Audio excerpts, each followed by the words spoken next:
Welcome everyone to Sarah Talks, an initiative of Emerging Leaders Foundation, where we harness the power of storytelling and open dialogue to immerse young people in policy conversations. My name is Njeri Mwathi and I'll be a host for this session. In our Excellence in Public Service series, we are hosting public servants, current and former, who have made a mark in the public service space in service to citizens of this country and want to talk about what it has meant for them to serve meaningfully and to impact our country as they have.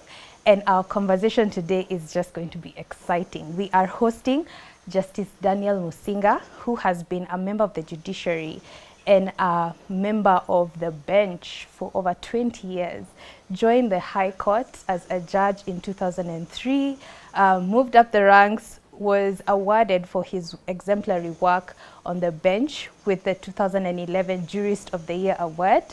Later on joined the Court of Appeal and in 2021 elected to be the president of the Court of Appeal.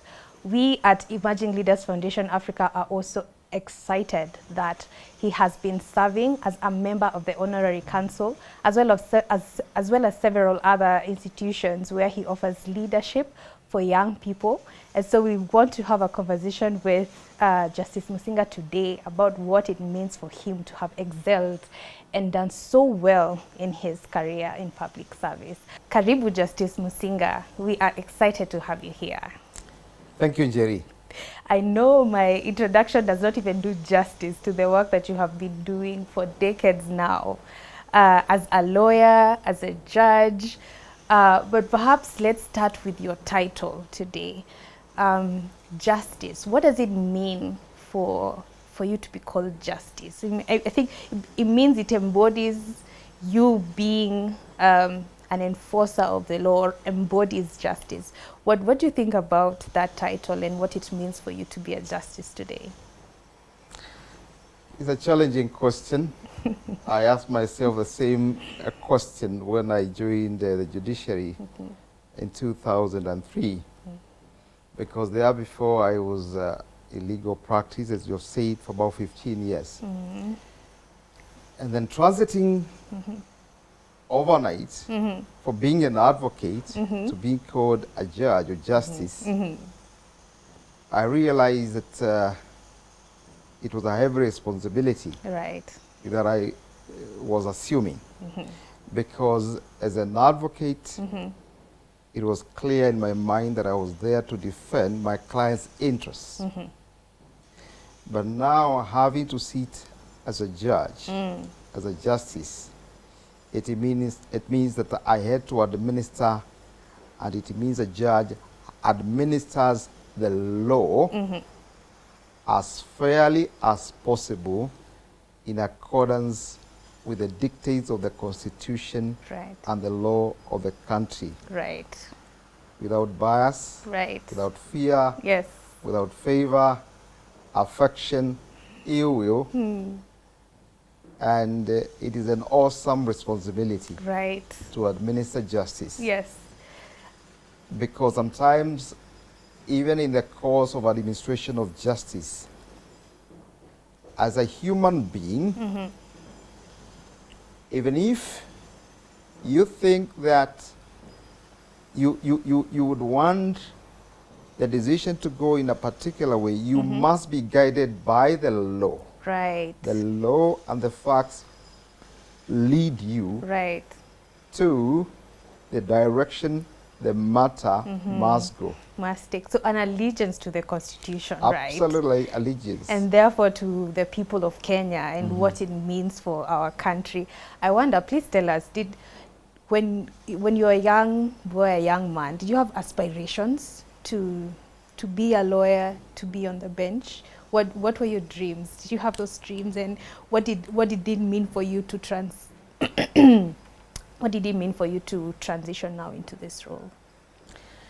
Growing up, I had basic ambitions to succeed in life, but I would be lying to say that when I was a young person, I aspired to be a judge or a lawyer. But there is a story behind that. Right. When I was in primary school, a godly grandfather, my grandfather, kept on telling me that I'll be a man of the laws.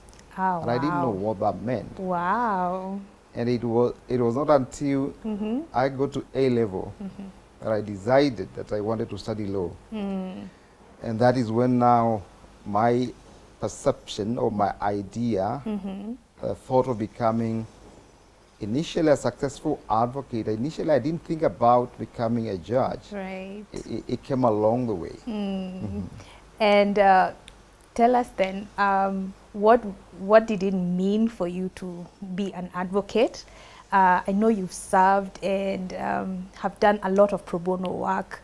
What was the passion for you in your advocacy work, running your own law firm for years before you became a member of the bench? What did being an advocate translate in relation to service to others for you? Starting from my days at the University of Nairobi, when the Public Law Institute was just beginning, now known as Kituo cha Sheria,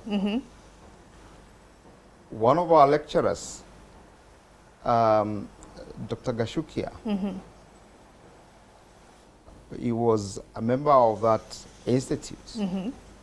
And he would ask us as second-year students to volunteer, to just go and do pro bono work, advising members of the public on simple issues of law.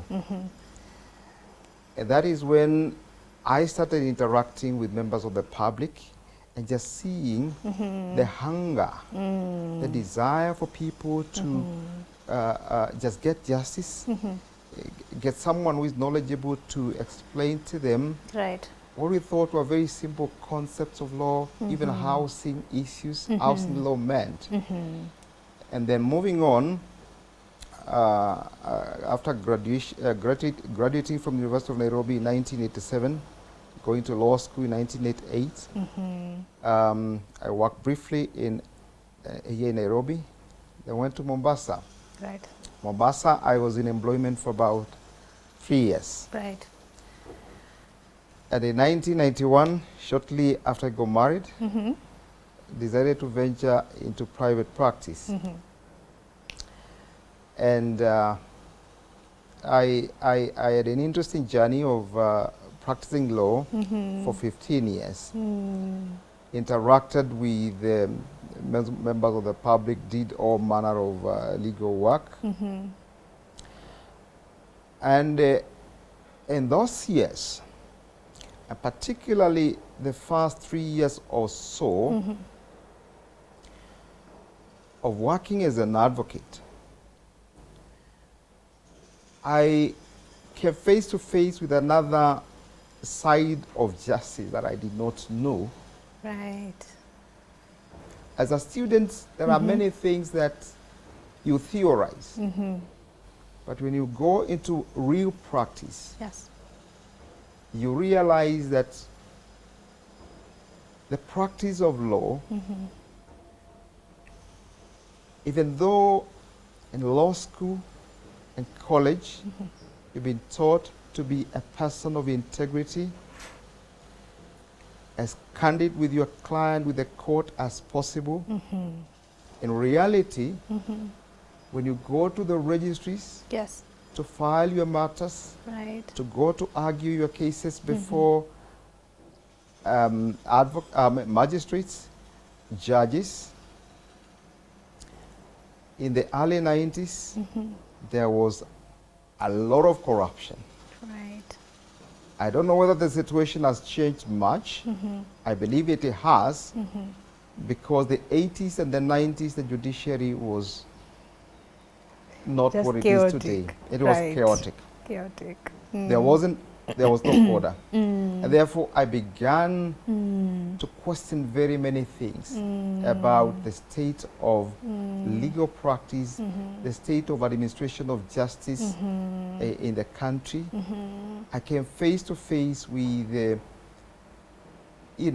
inefficiency in administration of justice. Things that caused me to desire to say there must be a change in the way we do things in this country, particularly in administration of justice. Yes. And that led me to join LSK politics, so that I could start to influence things. I actually, by the time I was getting appointed to join the judiciary, I was the LSK chair course, Mombasa. It is the oldest law society. We call it Mombasa Law Society. And that was driven by the desire to influence change from within, so that I would have a platform to talk to colleagues in the bar, opportunities to talk to magistrate judges. I had opportunity when I was in that position to sit with the Chief Justice. Then it was Justice Chunga. Thereafter Justice Gisheru. Just to give them my thoughts about the state of judiciary as I saw it there.